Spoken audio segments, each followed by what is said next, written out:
మీలో ఎవడైనను శరీరమునకు కావలసిన వాటిని ఇయ్యక సమాధానముగా వెళ్ళుడి. శరీరమునకు కావలసిన వాటిని ఇయ్యక సమాధానముగా వెళ్ళుడి. సమాధానముగా వెళ్ళుడని చలి కాచుకొనుడి తృప్తి పొందుడని చెప్పిన ఎడల ఏమి ప్రయోజనము? ఏమి ప్రయోజనమా? అలాగే విశ్వాసము క్రియలు లేనిదైతే అది ఒంటిగా ఉండి మృతమైన దగును. చూడండి, ఒక సహోదరుడు ఇక్కడ ఏమన్నాడంటే, క్రియలేని సహోదరుల క్రియలేనప్పుడు ఎవడైనా తనకు విశ్వాసం కలదని చెప్పిన ఏమీ ప్రయోజనం? అట్టి విశ్వాసము అతను రక్షింపగలదా? సహోదరుడైనను సహోదరులను దిగంబరులై ఆనాటికి భోజనం లేకున్నప్పుడు మీలో ఎవడైనా శరీరం కావలసిన ఇవ్వక, ఏమి ఇవ్వకంటండి? మన ప్రక్కన ఉన్న వారు కొంతమంది బిలీవర్స్, క్రీస్తు రక్త సంబంధులు ఎలా ఉన్నారంటే ఈ రోజుల్లో ఎవ్వరికి సహాయం చేయలేని స్థితిలో ఉన్నారండి. ఎంతసేపు నేను నా పరిస్థితి అనే అనుభవం తప్ప ఎదుటి వ్యక్తికి సహాయపడాలి అనే మంచి తలంపు లేదు. పొరుగువానికి మేలు చేయాలనే ఉద్దేశం లేదు. ఒక వ్యక్తి బంధకాల్లో ఉన్న వ్యక్తిని ఎద్దకు వచ్చినప్పుడు దేవుడు నీకు సహాయం చేస్తాడులే అని చెప్పటం కాదు, దేవుని సహాయము నీ ద్వారా క్రియరూపకంగా చూపించినప్పుడే నీలో క్రియతో కూడిన విశ్వాసం ఉన్నదని గుర్తు. దేవుని బిడ్డలారా, ఒక వ్యక్తి పేదరికంలో ఉన్నప్పుడు, అందుకని యేసుప్రభు అంటాడు, నేను దిగంబరనై ఉంటే నాకు బట్టలు ఇచ్చారా? నేను ఆకలి కొని ఉంటే నన్ను చూడడానికి వచ్చారా? నాకు దాహం లేకపోతే నీళ్ళు ఇచ్చారా అని అంటాడు. ఎప్పుడున్నావు ప్రభు అంటే, అల్పుడైన ఈ సహోదరుడికి మీరు చేస్తే నాకు చేసినట్లే అంటాడు. దేవుని బిడ్డలారా, ఈ రోజుల్లో క్రైస్తవులండి ఇంకొక జబ్బు, క్రైస్తవులకే హెల్ప్ చేస్తారు. క్రైస్తవులు వారి రక్త సంబంధికులు హెల్ప్ చేస్తారు. కానీ బైబిల్ ఏం చెప్తుందంటే, యేసుక్రీస్తు అందరికీ ప్రభు అట. అందరికి ప్రభు కదా? చెప్పండి. అంటే నువ్వు మావుడివేనా? అయితే నీకు సహాయం చేస్తా అంటారు. అంటే నువ్వు క్రైస్తవుడు కాబట్టి నీకు సహాయం చేస్తా. లేదు దేవుని బిడ్డలారా, ఒకరోజు నేను ఇలాగే మీటింగ్కి వచ్చి, వెన్స్డే ఫెలోషిప్ జరుగుతుంది, నాకు చలికాలం బాగా ఆకలేస్తుంది, 11 గంటల వరకు మీటింగ్ కండక్ట్ చేసుకుని ఒక్కదాన్ని వెళ్తున్న ట్రైన్లో మంచి ప్యాకెట్ వీళ్ళు భోజనం ప్రిపేర్ చేసి ఇచ్చారు నాకు. అయితే ఎక్కానండి, ట్రైన్ ఎక్కా, మంచి ప్యాకెట్ ఉంది, ఒకటే షాల్ ఉంది, చలికాలం, మంచి బిర్యానీ పట్టుకొని కూర్చున్నా. ఇక్కడ తిందామని ఓపెన్ చేసేటప్పుడు అన్నీ అక్కడ పెట్టుకొని అక్కడ షింక్ దగ్గరికి వెళ్ళి చేయి కడుక్కోవడానికని వెళ్తే ముడుచుకొని ఒక సహోదరి మూల కూర్చొని ఉంది. నేను వెళ్ళి చేతులు కడుక్కుంటుంటే 2 చేతులు చాపి అడుక్కుంటుంది. అమ్మ ఏమైనా ఉందా అని అడుగుతుంది. చలితో ఉంది, ఆకలితో ఉంది. నేను చూస్తే మీటింగ్లో అలసిపోయి ఎక్కాను, ఆకలిస్తుంది, నాకు చలికి తట్టుకోలేను. ఒకవేళ నా ప్లేస్లో యేసయ్య ఉంటే ఏం చేస్తాడని ఆలోచించా. వెంటనే లోపలికి వెళ్ళా, ఆ షాల్ తెచ్చి ఆమె కప్పేశాను. తీసి చూస్తున్నాడు, ఇది నా భోజనం ఆమెకి ఇచ్చేసా. నేను వెళ్ళి అట్లనే కూర్చొని ఆలోచిస్తున్నా. అప్పుడు దేవుడు నాతో అంటున్నాడు, నీ జీవితంలో ఒక నూతన కార్యం నేను చేయబోతున్నా. అంటే నేను విశ్వాసనండి. అప్పటి వరకు మంచి వాక్యాన్ని విత్తాను, పేదవారికి సహాయం చేయాలి, దిక్కులేని వారిని ఆదరించాలనే మాట నేను ఏదైతే విత్తానో అది నా ఎదుటికి వచ్చినప్పుడు దేవుడికి నన్ను పరీక్షిస్తున్న టైంలో ఆ పరీక్షలో నేను నెగ్గాను. దేవుని బిడ్డలారా,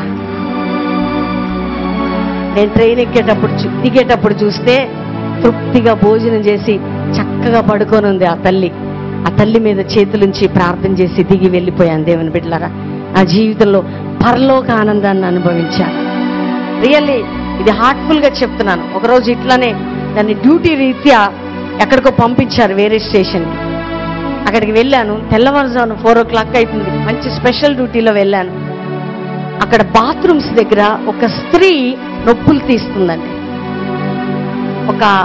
ఆ ట్రైన్లో అడుక్కు తినే ఒక లేడీ, ఎవ్వరు పట్టించుకోవట్లా, ఫుల్ ప్రెగ్నెన్సీతో ఉంది, పెయిన్స్ వచ్చేస్తున్నాయి.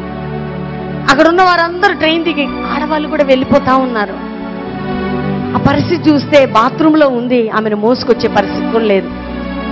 నేను ఇద్దరితో నా స్టాఫ్తో వెళ్ళినప్పుడు వాళ్ళు అంటున్నారు, నీ చేతి గ్లవ్ లేదు, ఇలాంటి వాళ్ళకి HIV చాలా పాజిటివ్ ఉంటుంది, నువ్వు ఎలా చేస్తావన్నారు. అప్పుడు నాతో యేసయ్య ఏమన్నాడంటే, అల్పుడైన ఈ సహోదరులకి చేస్తే నువ్వు నాకు చేసి. రియల్లీ అండి, చాలా సహాయంతో ట్రైన్ మధ్యలోకి ఆమెను తీసుకుని వెళ్ళి సుఖమైనటువంటి డెలివరీ చేసి చక్కటి కుమారుడిని ఆమె చేతిలో పెట్టి మంచి బట్టలు ఇచ్చి బయటకు వచ్చా. అప్పుడు ఆ ఊర్లో ఉన్న ఎమ్మెల్యేస్, ఆ ఊర్లో ఉన్న రాజకీయ నాయకులు, విలేకరులు అందరు పరిగెత్తుకొని వచ్చి ఫొటోస్ మీద ఫొటోస్ తీస్తున్నారు. నన్ను మానవత్వం పరిమళించింది, మహిళ ప్రసవించిందట, దాని టైటిల్ పేరు పేపర్లో వేశారు. రైల్వే నాకు పెద్ద అవార్డు ఇచ్చేసింది. కానీ నా దేవుడు నన్ను ఆశీర్వదించాడా. రియల్లీ నువ్వు క్రీస్తుని కలిగి ఉన్నావో లేదో, క్రియ లేకుండా నన్ను దీవించు, ఆశీర్వదించు అనుకోవటం నీ స్వార్థం. ఒకరోజు మా మినిస్ట్రీలో చాలా ఇసుక ఎత్తుకుపోతున్నారండి కొంతమంది. ఇసుక తెలుసు కదా మీకు, ఇసుక ఎత్తుకొని పోతున్నారు. మేము దాదాపు మా పిల్లలు బిల్డింగ్స్ కట్టబడతా ఉన్నాయి. రీసెంట్గా జరిగిన సంఘటన, ఇసుక ఎత్తుకొని పోతున్నారు. ఎవరు ఎత్తుకుపోతున్నారని వీళ్ళు రాత్రి పగళ్ళు కాపలాగా వస్తున్నా, దొంగ దొరకట్లేదు. రోజు పాస్టర్ గారికి కట్టింగ్ చేయడానికి మంగళాయన వచ్చి మంచిగా అక్కడ కూర్చుంటే ఈయన అక్కడ కూర్చున్నాడు. ఆ దొంగ వచ్చి ఇసుక ఎత్తుకుంటున్నాడండి. ఎక్కడా చెప్పండి, బస్తాలు ఇసుక ఎత్తుంటే కిటికీలే, మీరు అట్లా కూర్చున్నారు, ఇది ఇక్కడ నుండి చూస్తున్నాడు. ఆ ఇసుక ఎత్తుకుని పోయేటోడు ఇట్లా చూసి నమస్కారం డాడీ అన్నాడు. ఎవరిని? పాస్టర్ గారిని. నానా నీకెంత ఇసుక కావాలో అంత తీసుకుపో. ఈయన మాటలు. అయితే ఎన్ని బస్తాలు కావాలంటే 4 బస్తాలు కావాలి డాడీ అన్నాడు. తీసుకున్నాను. వాడు 4 బస్తాలు ఎత్తుకుపోతుంటే మా పిల్లలు వచ్చి, డాడీ 1 నెల నుండి రాత్రి పగళ్ళు కాపలాగా వస్తున్నాం, ఇసుక దొంగ ఎవరో దొరకాలని. నీకు వాడికి రెడ్ హ్యాండెడ్గా దొరికినప్పుడు 1 బస్తా కాదు 4 బస్తాలు తీసుకుపోమని అంటున్నావే, ఇది ఎక్కడ న్యాయం అంటే ఈయన అంటాడు, పోన్లే పాపం పేదవాడు, ఇల్లు కట్టుకోలేని స్థితిలో ఉన్నాడు కదా, అందుకని ఇసుక అవసరం కాబట్టి మనం అడిగితే ఇయ్యమని తీసుకుని వెళ్తున్నాడు, అందుకని మరలా దొంగతనం చెయ్యొద్దని 4 బస్తాలు ఇసుకిచ్చాను నేను. ఆ వ్యక్తి రక్షించబడ్డాడండి మా సేవలో. అర్థమైతే ఎప్పుడన్నా మేము ట్రైన్ ఎక్కినప్పుడు దైవ సేవకుడు ఏం చేస్తాడు, ఎవరన్నా రిజర్వేషన్ లేకుండా మధ్యలో ఎవరన్నా దించేస్తుంటా టీసీతో అంటాడు, నేను కడతాను వాళ్ళ డబ్బులు, వాళ్ళని దించొద్దంటాడు. ఎందుకంటే నీ ఎదుటి వ్యక్తి బాధలో ఉంటే, నీ ఎదుటి సహోదరుడు కష్టపడుతుంటే, నువ్వు డబ్బుకు డబ్బు కూర్చుకొని, ధనానికి ధన కూర్చుకొని, బిల్డింగ్స్ కట్టి, కార్ల మీద కార్లు కొని దేవుడు నన్ను దీవించాడని చెప్తున్నావే, జాగ్రత్త, దేవుడి లెక్కలోకి తీసుకోబోతున్నాడు ఏదో ఒక రోజు నిన్ను. నీ బిల్డింగ్స్ ని బట్టి దేవుడు సంతోషించడు, నీ కార్ల మీద కార్లను బట్టి దేవుడు సంతోషించడు, కానీ నీ దగ్గర ఉన్నదానిని అనేకులకి క్రియారూపకంగా నువ్వు హెల్ప్ చేసినప్పుడు పరలోకం నీ దగ్గరికి దిగి వస్తుంది సహోదరుడా. కానీ నువ్వు దేవుని నీతిని న్యాయాన్ని అనుసరించి నడుచుకున్నప్పుడు నీకేం కావాలో అది ఆయన ఇస్తాడో. ఆయన విడిచిపెట్టే దేవుడు కాదు. అందుకని అబ్రహాముకి దేవుని గొప్పతనం తెలుసు. దేవుని బిడ్డలారా, అయ్యో నా కుమారుని బలిగా ఇవ్వమన్నాడని దేవుణ్ణి అపార్థం చేసుకోలా, మిస్అండర్స్టాండ్ చేసుకోలా, దేవుణ్ణి విడిచిపెట్టలా. పర్వాలేదు, నా విశ్వాసం పరీక్షించబడుతున్నప్పుడు విధేయతతో క్రియ చూపించాడు. అప్పుడు అబ్రహాముతో దేవుడు అంటాడు, అబ్రహామా, నువ్వు నాకు భయపడువాడువని నేను తెలుసుకున్నాను, నిన్ను గొప్పగా ఆశీర్వదించబోతున్నాను. ఒక్క ఇస్సాకుని క్రియ ద్వారా బలిగా ఇవ్వటానికి వచ్చినప్పుడు 1000 కొలది ఇస్సాకుల్ని దేవుడు అబ్రహాముకి ఇచ్చాడు. దేవుని బిడ్డలారా, ఒక్కటిని నీ యొక్క విశ్వాసం పరీక్షించబడి నీ జీవితంలో ముందుకు వస్తున్నప్పుడు నువ్వు క్రియారూపం దాల్చి డేర్గా ధైర్యంగా వాక్యాన్ని బట్టి మంచిగాని ఏదైనా దేనికైనా నువ్వు విత్తుతున్నప్పుడు ఆ విత్తనాల పంట నువ్వు కోస్తావు. సహోదరుడా, దేవుడు నిన్ను విడిచిపెట్టే దేవుడు కాదండి. ఈ సేవా జీవితంలో ఎన్నో మాకు తెలుసు, ఎన్నో అనుభవాలు మాకు తెలుసు, ఎన్నో పోరాటాలు మాకు తెలుసు. మాకు పరీక్షలు ఎదురవుతుంటే, విశ్వాసం నిరీక్షణ పరీక్షించబడుతున్న టైంలో మేము ఎవరిని నమ్మామంటే, ప్రభువా ఈ పోరాటం వస్తుంటే క్రియ, ఓపిక.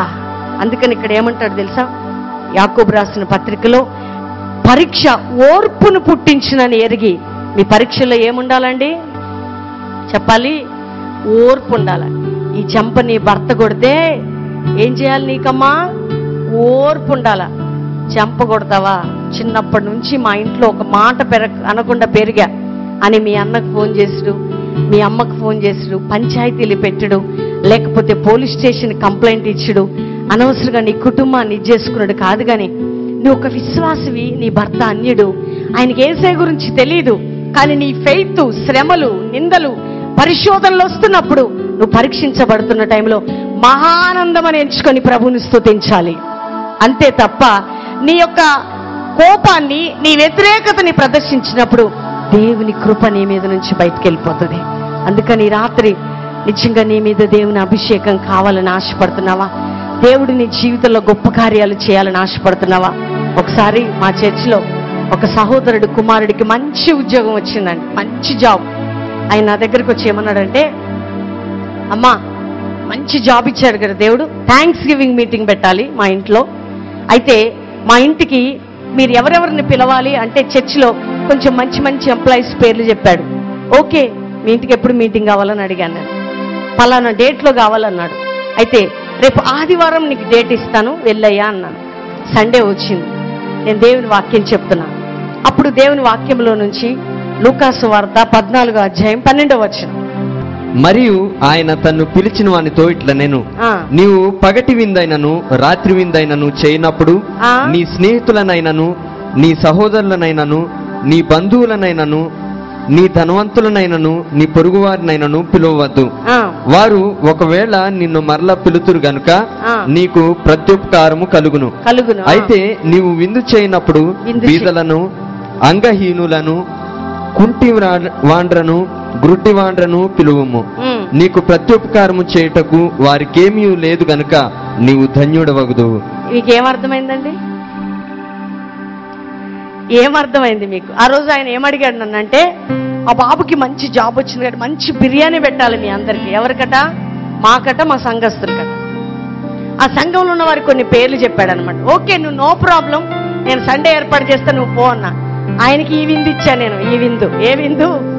నాకు ఆయన విందు ఇవ్వకముందు యేసు ప్రభుట ఆయనని విందుకు పిలిచిన వానితో ఇలాగ సమాధానం ఇస్తున్నాడు. ఏమనంటే, నువ్వు పగటి విందైనను రాత్రి విందైనను చేయనప్పుడు నీ స్నేహితులనైనను, నీ బంధువులనైనను, నీ పొరుగు వారినైనను, నీ ఇంటి పక్కలున్న ధనవంతులనైనను నువ్వు పిలవవద్దు.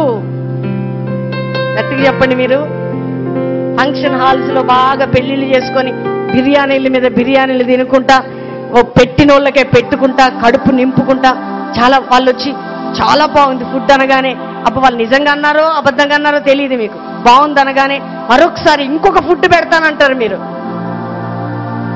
రియల్లీ యేసు ప్రభు తనని విందుకు పిలిచిన వ్యక్తితో ఏమంటున్నాడంటే, నువ్వు పగటి విందైనను రాత్రి విందైనను చేయనప్పుడు ఎవరిని పిలవద్దు. ఎవరిని పిలవద్దట? చదవండి. మరియు తను ఎందుకు తనని పిలిచిన వానితో ఇట్లనండి, పగటి విందైనను రాత్రి విందైనను చేయనప్పుడు నీ స్నేహితులనైనను, నీ సహోదరులైనను, నీ బంధువులనైనను, ధనవంతులకు నీ పొరుగు వారినైనను పిలవద్దు. ఒకవేళ నిన్ను మరలా పిలుతురు గనుక నీకు ప్రత్యుపకారం కలుగును. అయితే నువ్వు విందు చేయనప్పుడు బీదలను, అంగహీనులను, కుంటివారిని, గుడ్డివారిని పిలువు. నీకు ప్రత్యుపకారం చేయుటకు వారికి ఏమీ లేదు కనుక నీవు ధన్యుడవు. నీతిమంతుల పునరుద్ధానమందు నీవు ప్రత్యుపకారం పొందుదువని ఆయనతో చెప్పాను. గట్టిగా చెప్పడు కూడా దేవుని మహిమపరచును. మీరు ఏదైనా మంచి బ్లెస్సింగ్ ఫుడ్ మీరు ఇవ్వాలంటే ఎవరిని పిలవాలి మీరు? అందుకనే అండి యేసుక్రీస్తు సూత్రాలు చాలా కష్టం. ఏసేలాగా ఉంటామంటే తెగేడు చేస్తారు. ముందుకొచ్చి వాళ్ళు ఏడుస్తున్న వాళ్ళని చూసి పాస్టర్ గారు అంటారు, భయ్ ఎంత బాగా ఏడుస్తున్నారంటారు వాళ్ళు. డాడీ అంటాడు ఆయన, ఎంత బాగా ఏడుస్తున్నారు వెళ్ళి ఎంత మారు మనసు వచ్చింది అనుకుంటాడు ఆయన. నేను నవ్వుతా ఉంటా, ఎందుకంటే మీరు ఏడవడం కాదు, మీలో ఆ వాక్కు కార్యరూపకంగా బయటికి రావాలి దేవుని బిడ్డలాగా, అది కనబడాలి మీలో. అందుకని నా చర్చిలో పెళ్ళిళ్ళు ఫంక్షన్స్ అయితే ఎక్కువ చేపించి వాళ్ళు ఎట్లాగా పిలవరు. నేనేం చేస్తానంటే అనేక మంది పేద ప్రజలకి మంచి భోజనం ఒక్క పూటగా లేని వారికి ప్యాకేజ్ పంపించేస్తుంటే ఒక్కరి దగ్గర పెళ్లి జరుగుతున్నప్పుడు. రియల్లీ దేవుని బిడ్డలారా, నువ్వు పగటి విందు చెయ్యి, రాత్రి విందు చెయ్యి. నీకంటే గొప్పని పిలిస్తే బాగుంటుందా? నీకంటే ధనవంతులను పిలిస్తే బాగుంటుందా? నీకంటే హయ్యర్ స్టేజ్ వాళ్ళని పిలిస్తే, వాళ్ళని పిలిస్తే మనకి లాభం, వీళ్ళని పిలిస్తే మనకి లాభం, వీరిని పిలిస్తే మనకి లాభం అని స్వార్థపూరితంగా పిలిచి భోజనం పెట్టడం కాదు. కానీ నువ్వు ఏ విందు చేసినా బీదలని జ్ఞాపకం చేసుకోవాలి, అంగహీనుల్ని జ్ఞాపకం చేసుకోవాలి. వాళ్ళు నీకు ఇచ్చినకు ప్రత్యుపకారం ఉండదు కాబట్టి అద్భుతంగా దేవుడే నీకు ప్రత్యుపకారం ఇవ్వబోతున్నాడు. నువ్వు విత్తిన విత్తనాల పంట నువ్వు కోస్తావు సహోదరి సహోదరుడా.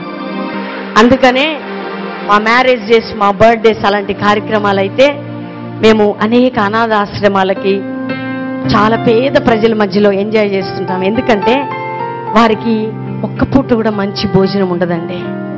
నువ్వు పెట్టిన వాని కడుపు నింపటం కాదు, తినేవాని కడుపు నింపుకుంటూ ఉండటం కాదు. జంగమోడు రాసుకుంటే ఏం రాలిందట, అన్నీ తెలుసు మీకు, బూడిద రాలిందట.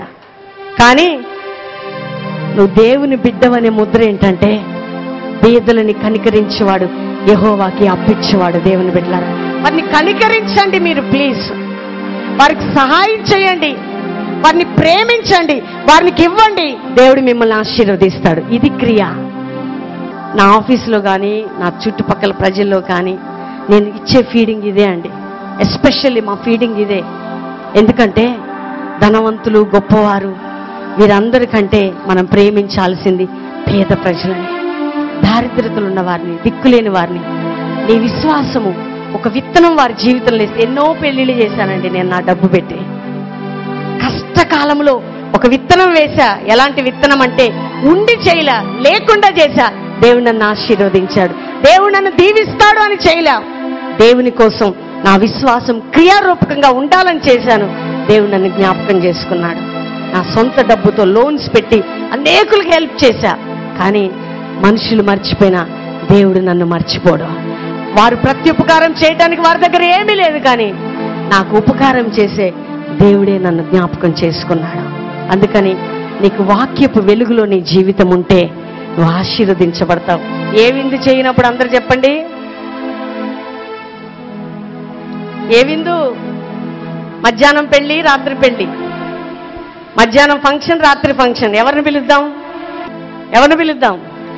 మీ ప్రియమైన వారినా, మీ అన్నదమ్ములనా, మీ అక్క చెల్లెలనా, మీ స్నేహితులనా, నీ పొరుగు వారైన ధనవంతులనా? ఎవరిని పిలుద్దాం? ఒక బలహీనుణ్ణి, ఒక అంగహీనుణ్ణి, ఒక నిరాధారమైన ఉన్న వ్యక్తికి నువ్వు హత్తుకొని మంచి భోజనం పెట్టి బట్టలు ఇచ్చి నువ్వు పంపితే పిల్లల వరకు నువ్వు ఆశీర్వదించబడతావు.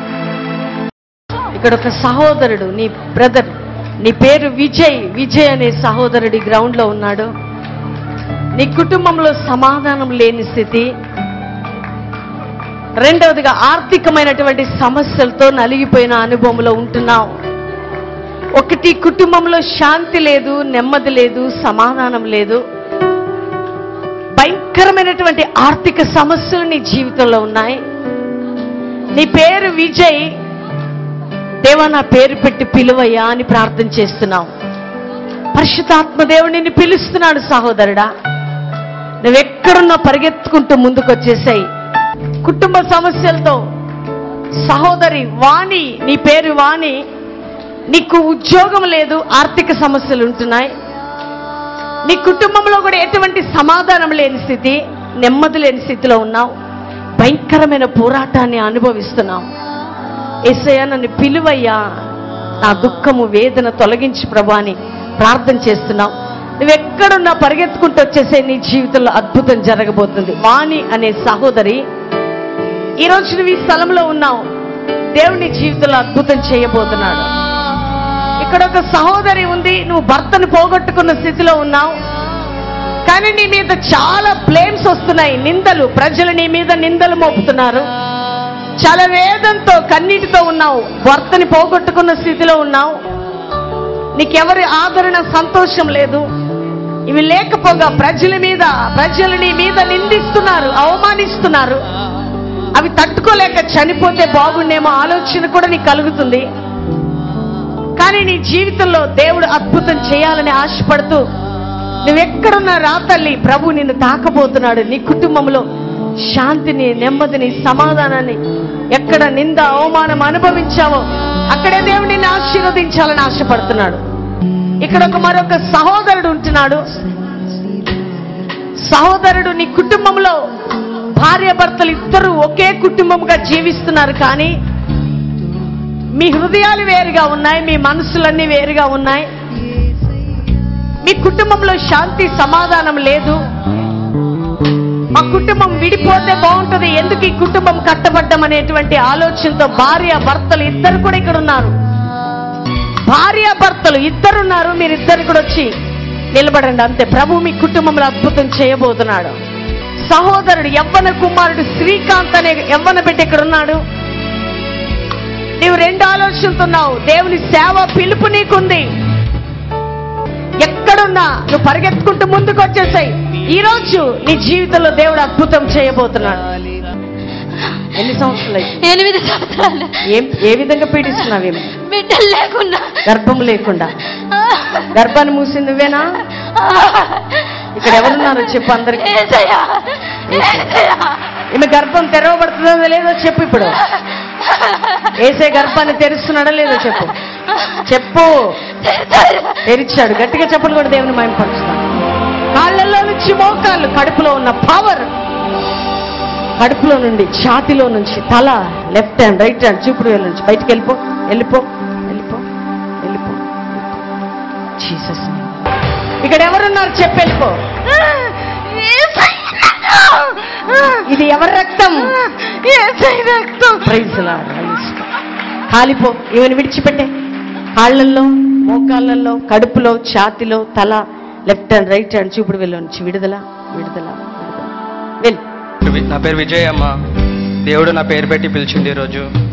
నాకు ఎంతగా సంతోషంగా ఉంది. ఈరోజు ఆరాధనలో దేవుని నేను అడిగాను, ఏసయ్య నా దగ్గరికి రా, నా పక్కలో నిలబడనా. ఈరోజు నేను అడిగాను, ఏసయ్య ఫస్ట్ నా పేరు పెట్టి పిలిచాడు ఈరోజు, విజయ్ అని. కళ్ళు మూసుకో. ప్రభు ఇప్పుడే నీ సమాధానం నీ బిడ్డను తాకును గాక.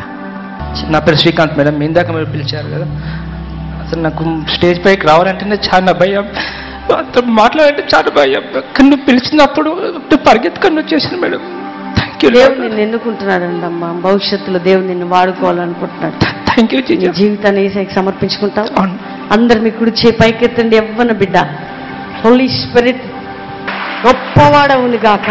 ఈరోజే నీ బ్లెస్సింగ్ ఈ బిడ్డ మీద, ఛాతిలో, తలలో, గొంతులో నుంచి ఆ పవర్, ఆ బాడీ అంతా ఫ్రీ అయిపోవును గాక. నిందలతో ఉన్నావు. హస్బెండ్ కళ్ళు మూసుకో. ప్రభు ఆ బిడ్డకి మంచి సమాధానం, ఎక్కడ తృణీకరించబడుతుందో ఈ రోజు నుంచే తనకు సమాధానం, నెమ్మది, విడుదల, అద్భుతం చేయి. ఆ పవర్ ఈ బాడీలోకి, కుటుంబంలోకి మేము విడుదల చేస్తాం. విడిపోవాలనే ఆలోచన కలుగుతాం. చూసారా, ఈ భార్య భర్తల గురించి దేవుడు ఒకటి మాట్లాడేటాను. ఇద్దరికి పడట్లేదమ్మా. చూడండి, సహోదరుడు ఏడుస్తున్నాడు. చూడండి ఒకసారి అందరూ.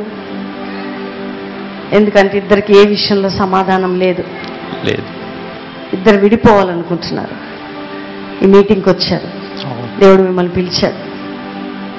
ఏమనిపిస్తుందమ్మా ఇప్పుడు మీకు? దేవుడు మమ్మల్ని పిలవాలని ప్రేయర్ చేశారు. ఏమనిపిస్తుంది తల్లి? నేను దేవునికి మొక్కాను, మా ఇద్దరిని పిలవండి ప్రభా, అందరినీ పిలుస్తున్నావు కదా, మా ఇద్దరి దాని సమాధానమే లేదు. అంటే కూడా కొట్టడం స్టార్ట్ చేస్తున్నాడు. 2 రోజులైతే నేను ఎక్కడన్నా చనిపోవాలనుకున్నాను. నిజంగా నాకు అసలు బతకాలనే లేదు. చూడండి, వీళ్ళ సమస్య ఎవరికి తెలుసండి? అందరు చెప్పండి. నేను మనిషిని, కానీ తెలిసినవాడు ఒకడు, ప్రభువైన యేసుక్రీస్తు. చూడండి, కుటుంబం విడిపోవాలని సమాధానం లేని స్థితిలో ఈ మీటింగ్కి వచ్చారు. ఈ రాత్రి ఇద్దరిని వేసే తాకి ఈ కుటుంబాన్ని కట్టబోతున్నారు సమాధానంతో. నిలబడ. ఇద్దరిని కంట్రోల్ చేస్తున్న ఈవిల్ పవర్ ఇద్దరిని విడిచిపెట్టేసే. విడిచిపెట్టాలా? ఇద్దరిని విడిచిపెట్టాలి. ఇప్పుడే ఇస్తున్నామములో. రావాలి, బయటికి రావాలి. బాడీలో ఉన్న డెవిల్ బయటికి వెళ్ళిపోవాలి పూర్తిగా. ఇద్దరిలో నుంచి, కాళ్ళల్లో నుంచి, మోకాళ్ళు, కడుపులోకి రావాలి. ఇద్దరిని విడగొట్టాలని, చంపాలని ప్రయత్నిస్తున్న డెవిల్ బయటికి రావాలి.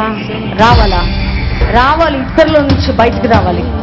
ఎవరైనా భార్య భర్తలుగా మీరు కొట్లాడుకుంటూ సమాధానం లేని స్థితిలో ఉంటే దయచేసి పరిశుద్ధాత్మదేవుడు సమాధానానికి కర్త.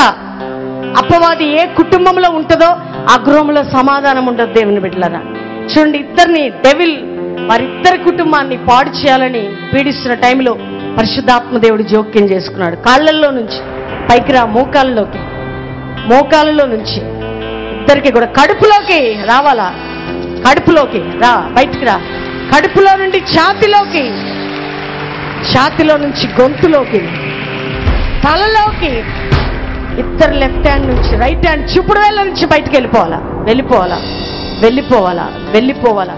డెవిల్ బయటికి వెళ్ళిపో, వెళ్ళిపో, వెళ్ళిపో, వెళ్ళిపో. హృదయం తేలికైపోవునుగా. Jesus name, Jesus name, Jesus name. లేపండి. ఏమనిపిస్తుంది? ఫ్రీగా ఉంది. విడిపోతారా, కలిసి ఉంటారా? కలిసి ఉంటాం.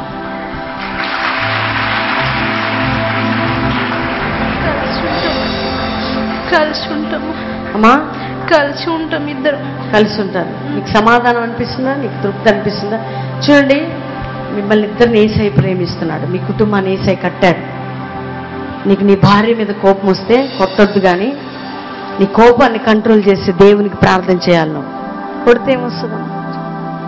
అంటే నువ్వు కాదు ఆ పని చేసేది, నీలో ఉన్న ఈవిల్ పవర్ ఈ రోజు వరకు ఆ పని చేసింది.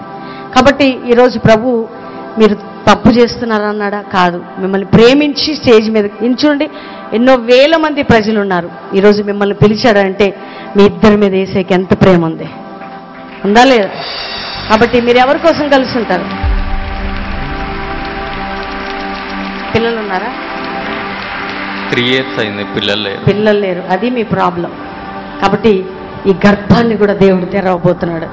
యేసు నామములో ఈ బ్లెస్సింగ్ కడుపులో పంపుతున్నాం. చక్కటి బిడ్డతో ఈ కుటుంబం నింపబడునుగాక. ఆమేన్, ఆమేన్. మళ్ళీ నెక్స్ట్ టైం వచ్చి మీరు ఇద్దరు సాక్ష్యం చెప్పాలి.